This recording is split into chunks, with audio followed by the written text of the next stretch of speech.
Good morning, everyone. We'll go ahead and get started. Sorry for the delay this morning. Looks like our vendor had an issue with every webinar they had scheduled, so hopefully we're ready to go now. Can everyone hear me and see the PowerPoint presentation?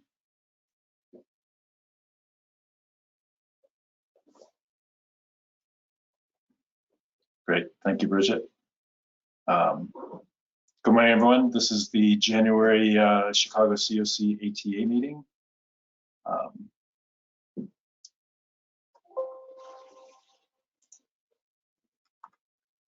A few housekeeping items.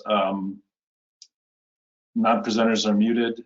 Please use the questions area to ask questions. In the control panel that you have for GoToWebinar, there's a section that's labeled questions. And if you open that up, there's a spot for you to type a question in, and we'll respond to as many in real time as we can. The webinar is not intended to address specific client data situations. If you have a specific question about a client record or things like that, please contact the HMIS help desk. And we'll make the slide deck and the webinar recording available via URL link that we'll send out after the conclusion of the meeting. The agenda for today, we're going to go through some HUD reporting updates, a review of the longitudinal system assessment report that we just filed last week, some updates on the point in time count, the housing inventory count, the data quality process and schedule for data from the fourth quarter of 2023. We want to share with you some information about a tool that HUD has made available called EVA that can be used by anyone to look at their HMIS data accuracy and completeness. Talk a little bit about agency participation agreements, and then take any questions at the end, as well as hopefully as interactively as possible during the course of the meeting. So in terms of HUD reporting updates, WellSky updated the Community Services HMIS to include the following reports a couple of weeks ago. The 2024 COC APR and the ESG CAPRs. So if you have APRs that are due, CAPR that are due, those reports are available and will upload properly into the 2024 version of the upload portal from HUD. And we've posted both sending emails to all users giving these updates, as well as posting in the news section of the HMIS. So we'll continue to do that with any other updates that we receive on reports. The coordinated entry APR is still in process with WellSky, as is the system performance measure. System performance measure is going to start in, well, very shortly. So that's where their focus is, and is in getting that report ready to go. Some reporting deadlines. Sorry, Monica has a question. Who should I contact for one of my projects? It says it's supposed to have a subcategory and I cannot add. If it's a rapid rehousing project, as part of the 2024 data standards update, there is a subcategory for the services only rapid rehousing, and so yes, as Rochelle said, please submit a ticket, and we'll make sure that your master data gets updated for that project, so you're not getting that error anymore.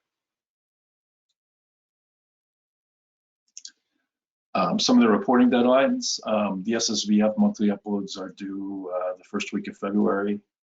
ESG CV quarterly report is due today. The YHDP quarterly report is due today. Special NOFO quarterly reports are due today. We filed the LSA last Wednesday. This is a performance measure expected to open in early February, and the Hick and Pit are due at the end of March 2024. Monica also asked, is submitting to All Chicago. Your APR, I assume that's what you're talking about, is submitted to HUD via it's either HDX or the other one, and I'm sure Alex or, oh, the ticket, yes, please submit the ticket to All Chicago, helpdesk@allchicago.org.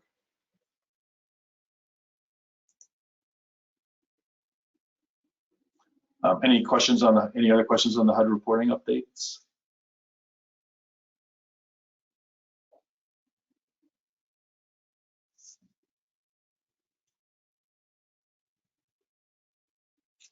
Okay, the LSA, the longitudinal system analysis. Again, thank you to everyone who helped correct data. I know that our team was contacting several agencies to get things cleaned up. Our COC has had 2 consecutive years with 0 open errors in the LSA, which is a huge accomplishment. So Bridget, I'm sorry, we'll backtrack a second here. The APR is still showing some errors. Again, if we can open a ticket or we can schedule a session as some sort of office hour thing with you to go through that, we can get those squared away. It's certainly possible that there's some coding issue that we have to let WellSky know about, but if you could let us know what those errors are, and we can schedule some time to go through and correct those.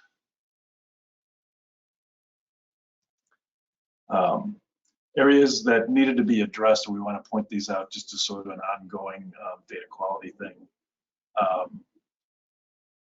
Simultaneous enrollments in projects of the same type, particularly emergency shelter and permanent housing type projects. These get flagged as errors if they exceed a certain quantity in the HMIS for the period the LSA is measuring. Bed and unit inventory discrepancies. So it's looking at discrepancies with what was reported in the housing inventory count. And also clients being served in projects where the beds that they're using don't match the bed dedication. For example, if the inventory is beds for single adults and everybody who's enrolled is a family, those kinds of things get flagged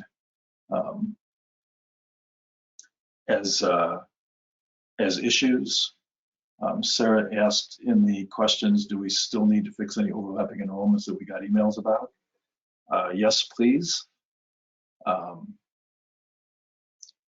There's also a usability component to the data, and even if we get some of these things reduced to warnings, we want to make sure that we don't have those kinds of discrepancies. So yes, as much as we can, getting those things cleaned up. And some of them were cross-agency kinds of things, people enrolled in a project in one agency and simultaneously in another agency.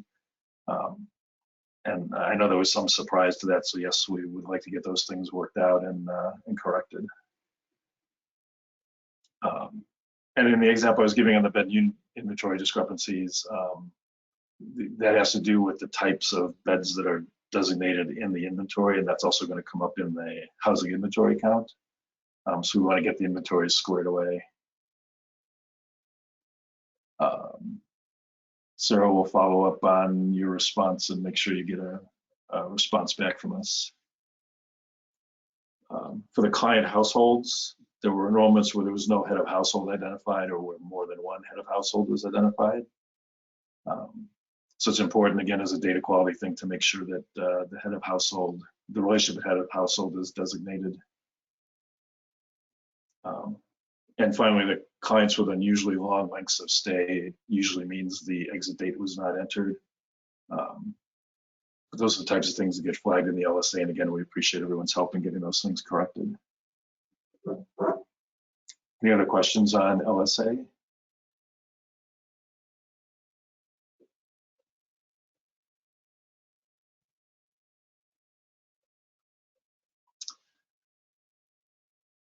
Okay, on the point in time count, the PIT was held last Thursday, the 25th.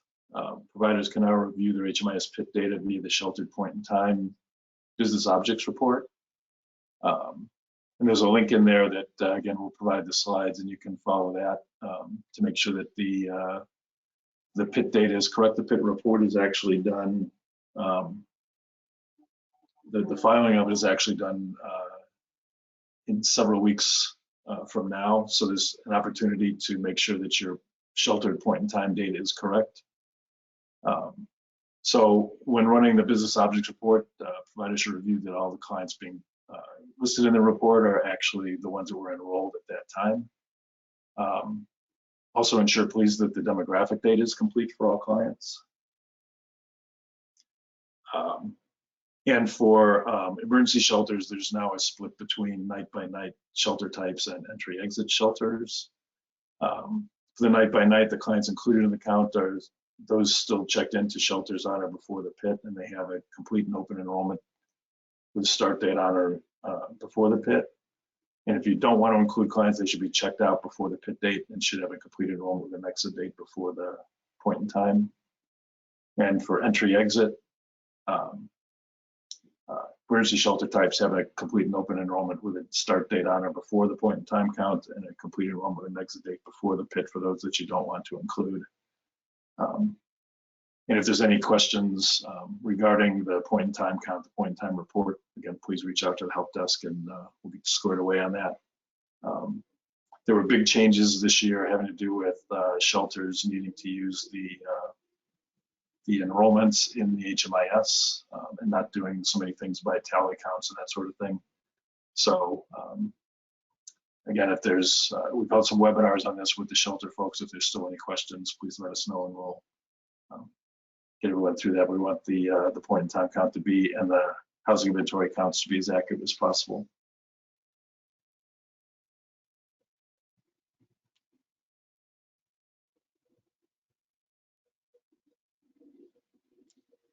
Lauren has a question about the counts for the HIC. Should the counts be all enrolled participants or only housed participants on the pit night? Thank you. I was just going to say, I'm assuming that's for rapid or permanent housing types. It should only be the folks that are moved in.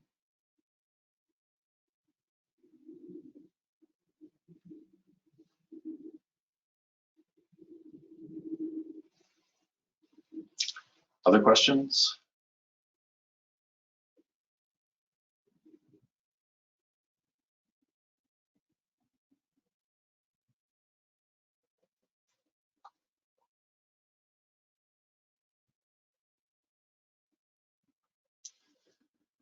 For the housing inventory count,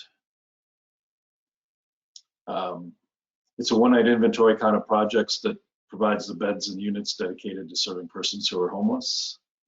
So the HIC surveys that we've made available for all of you to fill out should reflect the number of beds and units available for occupancy on the night of the pit count, which is January 25th. So last Thursday, last week we held a webinar, and on the 25th, the HIC survey was open. There's an Alchemer survey that should be filled out for each project, and that will close a week from Friday. A separate HIC survey should be completed for each project. Please do it via Alchemer. PDF submissions can't be accepted.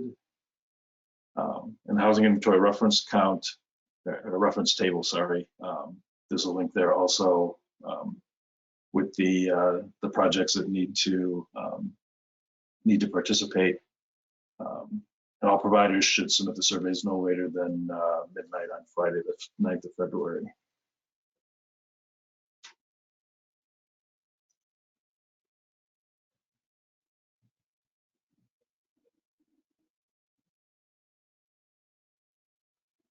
Bridget has a question about correcting the list of projects at her agency. I'll double check with our team, but we should have that corrected this week, I believe.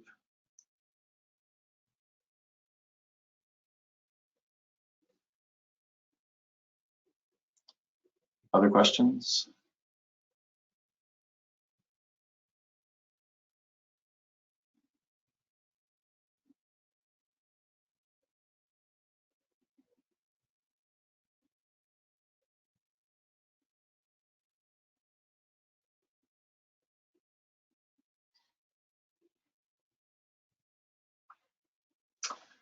So data quality, we need to run data quality for the fourth quarter, October 1st to December 31st of 2023.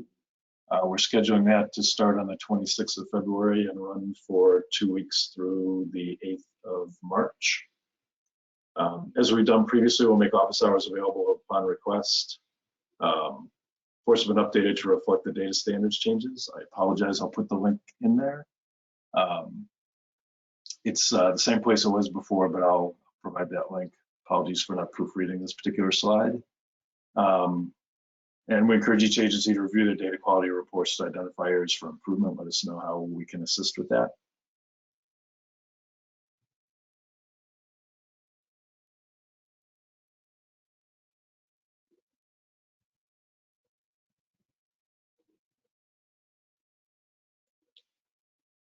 We have a question about the survey requiring in questions 4 and 5 the grant information, and if you don't have it, it doesn't let you get beyond that. So we'll take a look at that and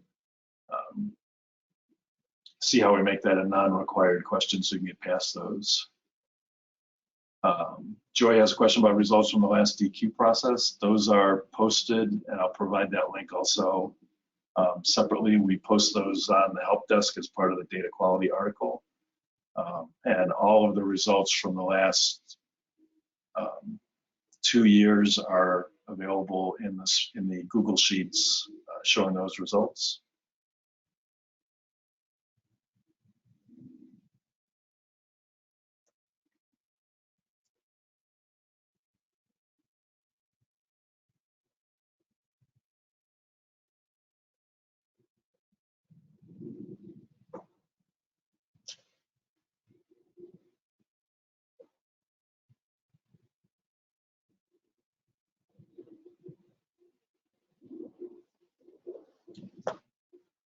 Other questions?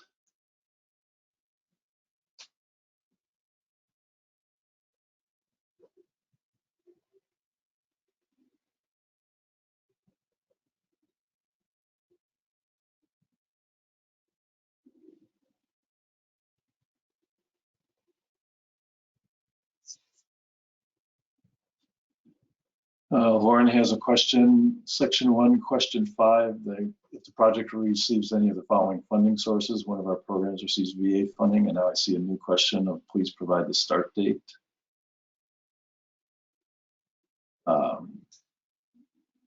Is there an issue with the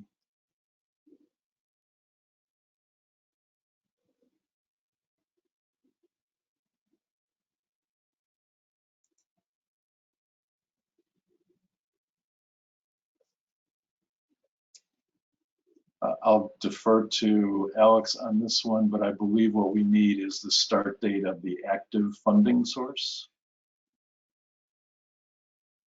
Yes, the active funding source would be the start date that you will put there.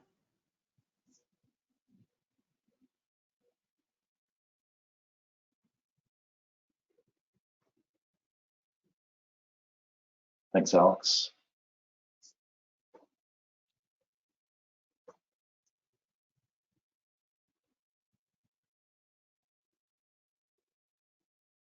Other questions?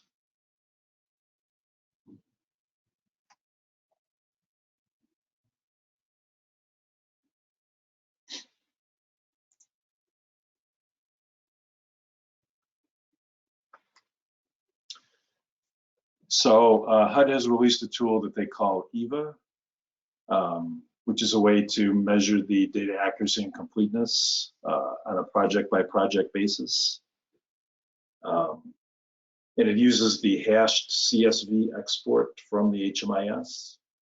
And it will do file structure analysis, client counts, project descriptor data, data quality of the system, data quality of the organization. And it reports on 3 levels of issues. High priority errors that always indicate a data quality issue that should be fixed. These high priority errors can actually affect multiple federal reports like the longitudinal system analysis, the system performance measure. I believe there's some HIC items that it can affect. And we've actually been using this as part of the LSA review that we do. It's a fairly useful tool. We want to make sure that all the agency technical administrators are aware of it and give you some indication of how to use it and what kinds of things it can tell you about the data in the HMIS, if it's something that you'd like to look into. The general errors also indicate a data quality issue that should be fixed. but may not affect the federal reporting. Then there are warnings. Sometimes those are issues with the data. Sometimes it's an issue with how the data is extracted by WellSky's version of the HashZSV. So warnings are not usually as critical. The focus is really on the high priority and the general errors.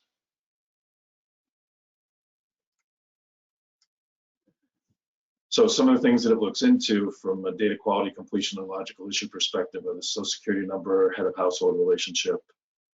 Remember that the head of household relationship is one of the things that that we had issues with the current year, well, actually prior year LSA. Disabling condition, living situation, length of stay, homelessness start date, number of times homeless, number of months homeless, and exit destinations. It will also take a look at project inventory to make sure those are set up correctly. Look at utilization, and some of the perspectives on the utilization are where you have active projects and inventory, but there are no clients enrolled. Things that possibly missing move-in dates and possibly missing exit dates. And again, the overlapping and duplicate enrollments that we also ran into as part of the LSA.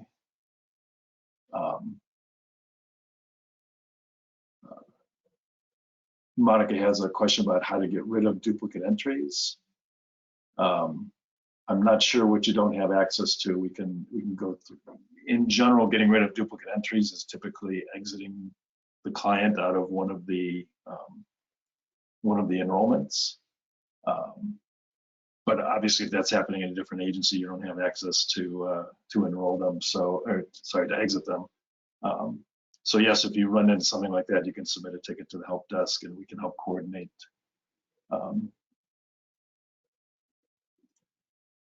Yeah, typically, I don't think we want. Well, if it's within your agency and within the same project, and it's just a duplicate for the client, you may want to delete it, but I think that's a conversation that we want to have, because there could be data within one of them, and if you delete the wrong one, then you're getting rid of that data. There could be other assessment or other issues that that you want to make sure get resolved. So if you're uncertain about how to proceed, then yeah, please submit a ticket. We can walk through that with you.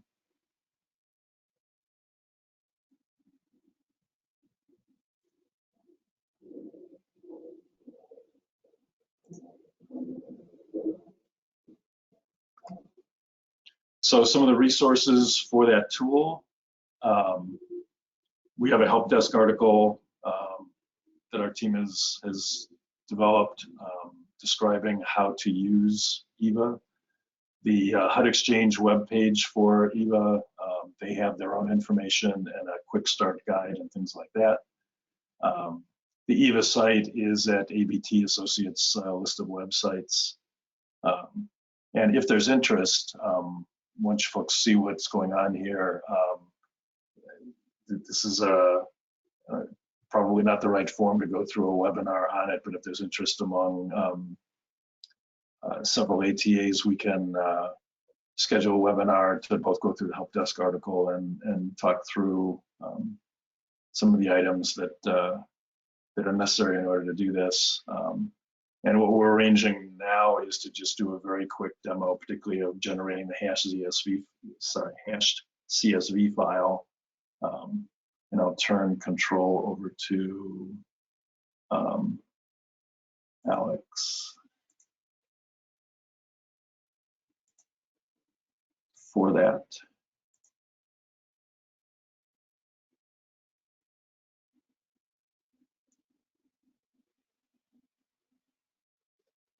Thanks, Mike. Hopefully everyone can see my screen.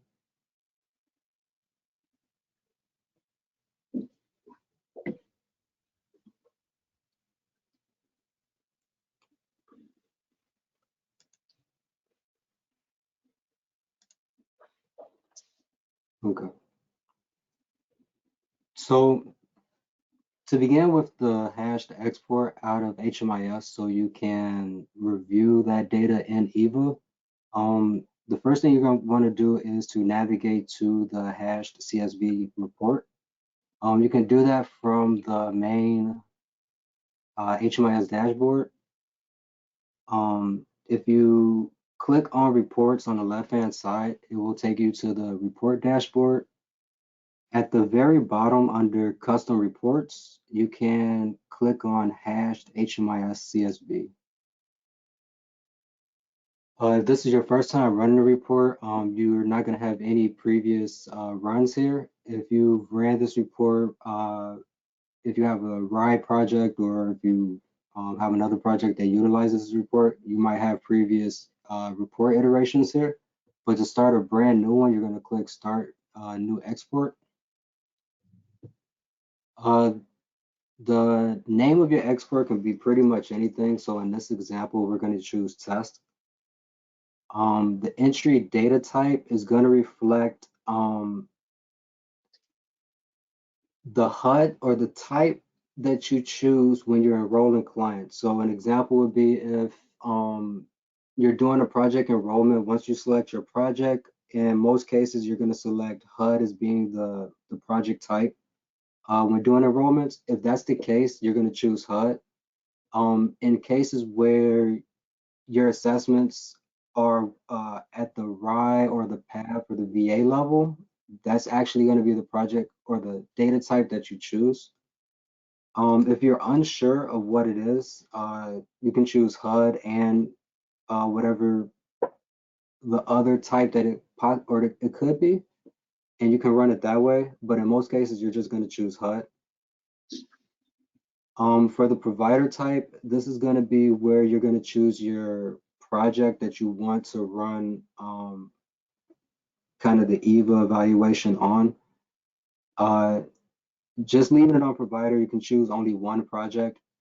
You can also choose a reporting group. I do recommend projects putting together a reporting group based on like the project type, or if you want to just include all of your projects in one. The reason for this is that if you have multiple emergency shelter projects at your agency, the report to be able to identify overlaps or things that are errors due to both projects or more than one project being involved. So having all of those projects or having all of that data in the export is also useful to pull out those extra errors. But for this example, I'm just going to choose our emergency shelter project. For the date range, one good benefit of this is that it does show you a lot of the errors that are being identified in HUD reporting. So one of those is the APR.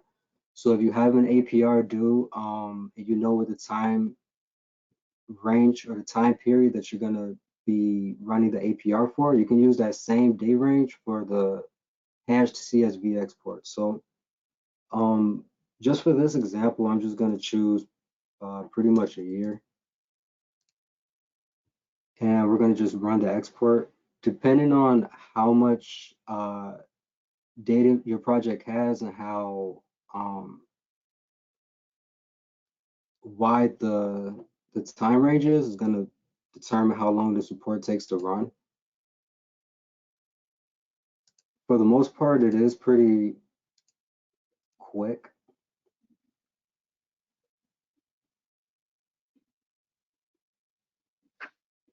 Okay, so in the interim, while we wait on this, we might have a couple of minutes. I do want to just point out the article that Mike mentioned in one of the slides. So this is just a really quick article on how to run the hash CSV out of HMIS, which we kind of just went through, as well as how to upload that information into EVA. So within this article, it does include the links to EVA. And also kind of just a quick review of the guidance tab, which is extremely useful in identifying what these errors actually mean and how to fix them in HMIS.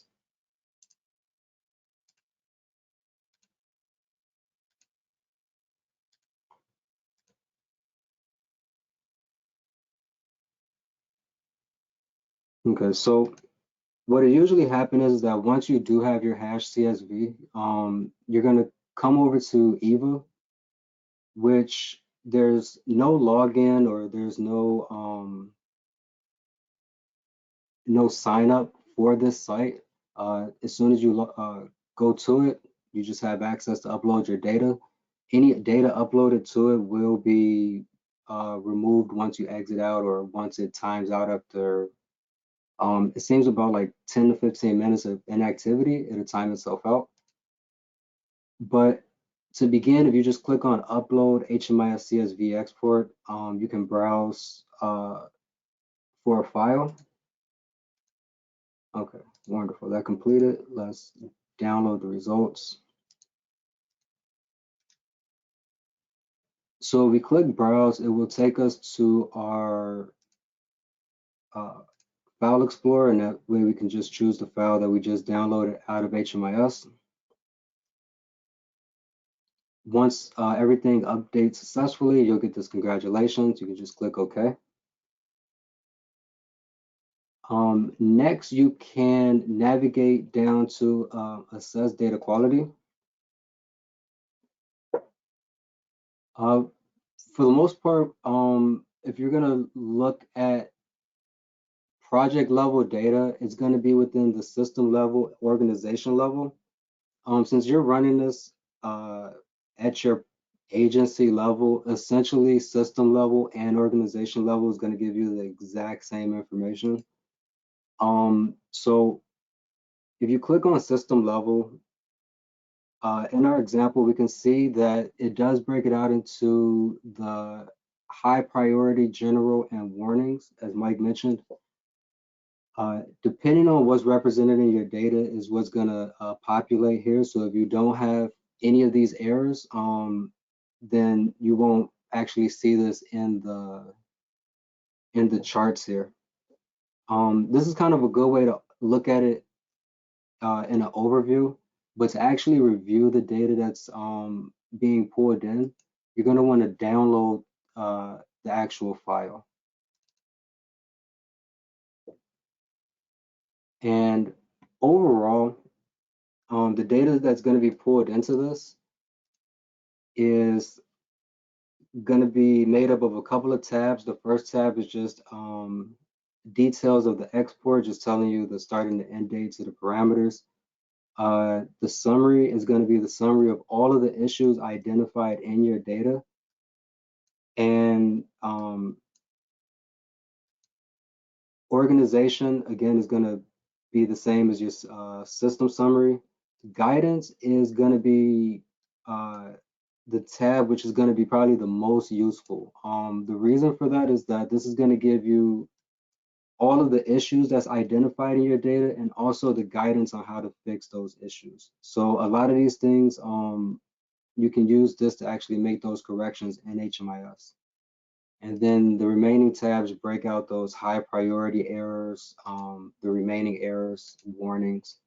And it also gives you the client ID numbers so you can put those right into HMIS and make those corrections.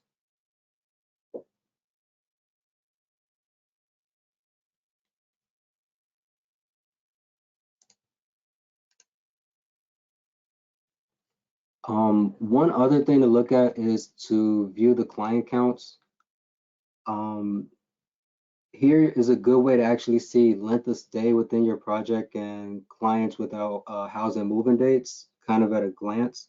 So from here, you can see clients enrolled, and you can also see how long they've been in the project without an exit date, and then you can also kind of sort by clients without housing move-ins.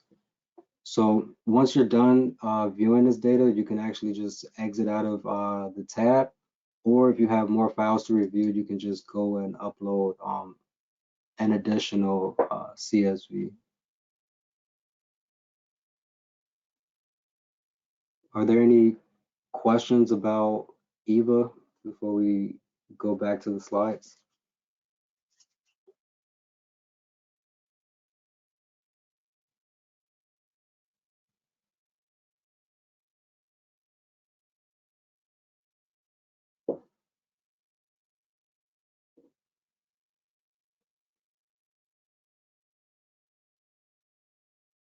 All right, thank you. I'm going to pass it back over to Mike. Thanks, Alex.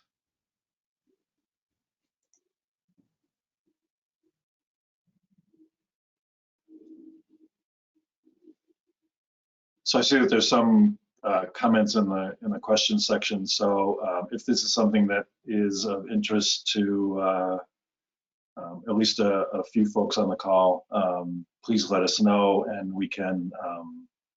You're welcome to use it at your leisure or not use it, whatever you choose. But if you'd like us to schedule a more in-depth webinar and go through things, or if there's, I see that Gladys has a question about walking through personally. So if, in particular, if you're having issues with a particular project, in terms of interpreting the data or things like that, we could certainly schedule some office hours with any number of you. I, um, I don't know that I have a preference about whether we do it as a group through a webinar, and a more interactive webinar, or individual by individual. With as many agencies as we have, the individual approach may be a little unwieldy, but if you guys can let us know if you'd like to have us do at least a webinar, please do that so we can get that scheduled. And hopefully this could be a very useful tool for everyone in correcting errors, making your APRs go through more smoothly, and that sort of thing. And thanks again, Alex, for going through the demo of it.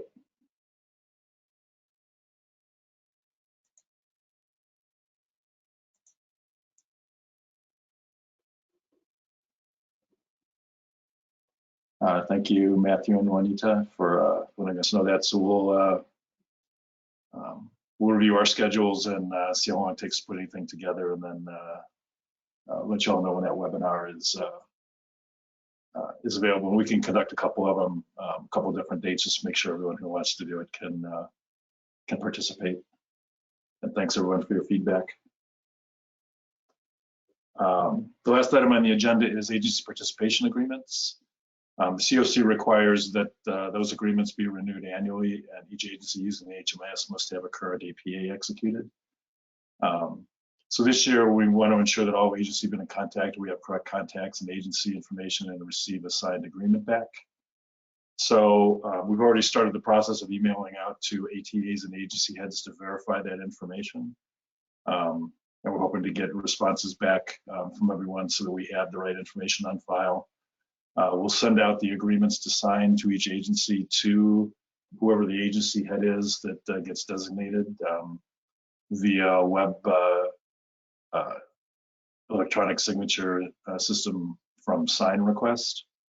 And we'll be doing follow-up for those that don't respond, or there's any kind of a delay on that. We'd like to get that done by the middle of February. So please expect, we're sending emails out again to the ATAs we have on file and the agency heads we have on file. So please look for that email to come. And we hope we can make this a smooth and painless process for everyone. Any questions on that? Oops.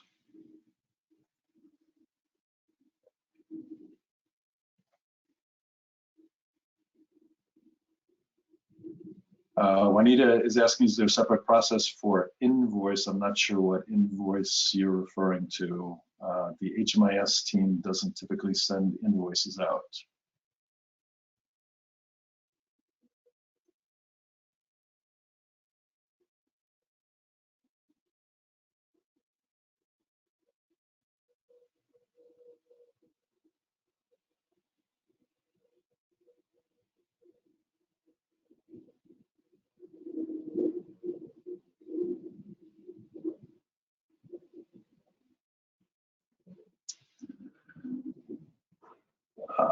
Yeah, I would check with whoever your programs team contact is, or however else you make payments into the COC. But we don't typically handle that sort of stuff. But with the possible exception of some training things, this is really just the sort of master agreement between us and your agency regarding the HMIS as the HMIS lead.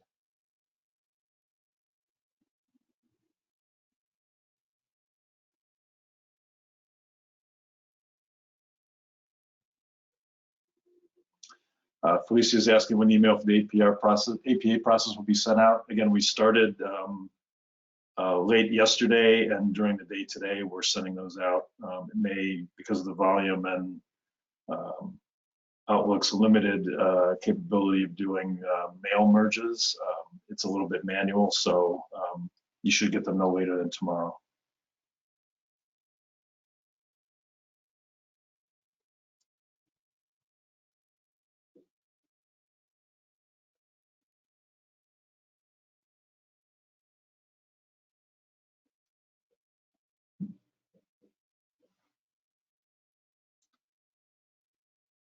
Other questions on the EPA? Any questions in general on the material we presented today?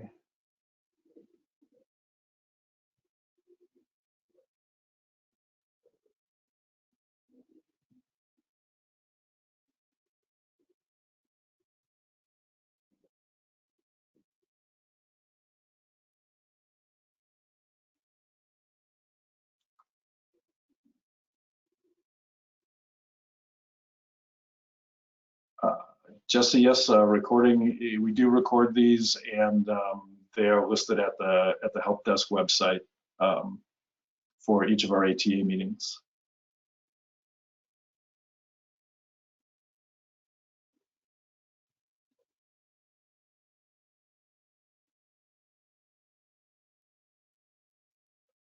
Okay. If there are no other questions, thank you, everyone. Apologies again. Is there a possibility for a report for subpopulations that are required on the renewal applications? So new report requests go through our data request process.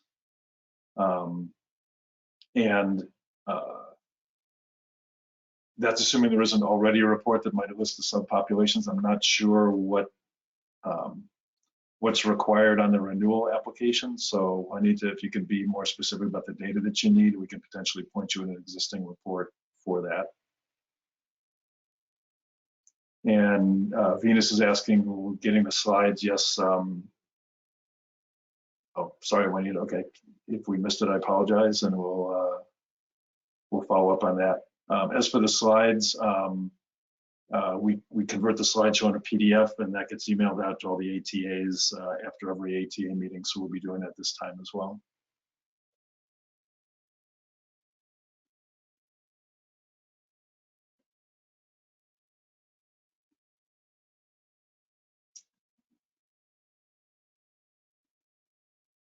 Again, thank you, everyone. Sorry about the technical difficulties earlier, and thanks for sticking with us and coming back and signing on. And we will be releasing all the information from this, the recordings and the slides and everything else, and we'll be following up on a webinar on EVA. Enjoy the rest of your day. We'll give you a few minutes back. We'll stay on here in case someone does think of a question, but otherwise, thank you, everyone. And again, thanks for your help on the LSA corrections.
Yes, Gladys?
Okay, what's the HIC data question? Okay.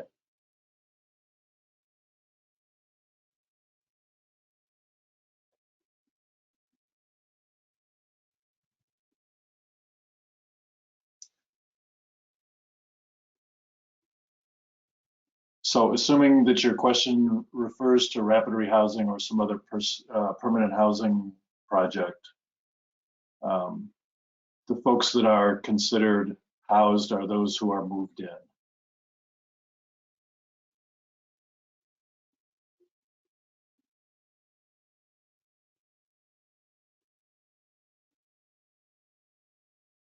So if they don't have a housing move-in date, they should not, and in all of our utilization reports, will not be counted as occupying a bed.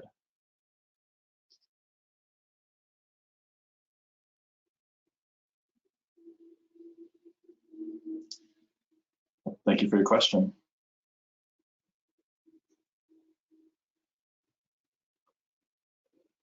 We're going to end the webinar now. Thank you again, everyone, and enjoy the rest of your day.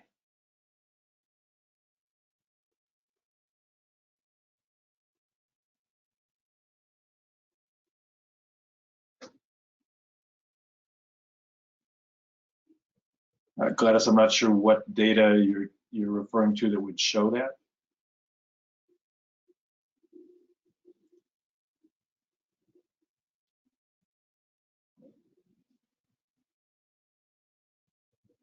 It may be easier to handle this. When you run the HIC report, yes, it will show as the client count only the folks that have moved in.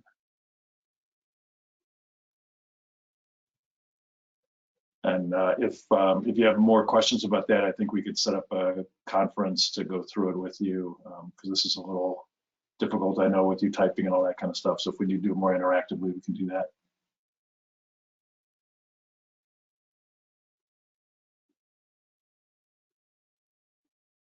Okay, we're signing off now. Thanks, everyone. Enjoy the rest of your day.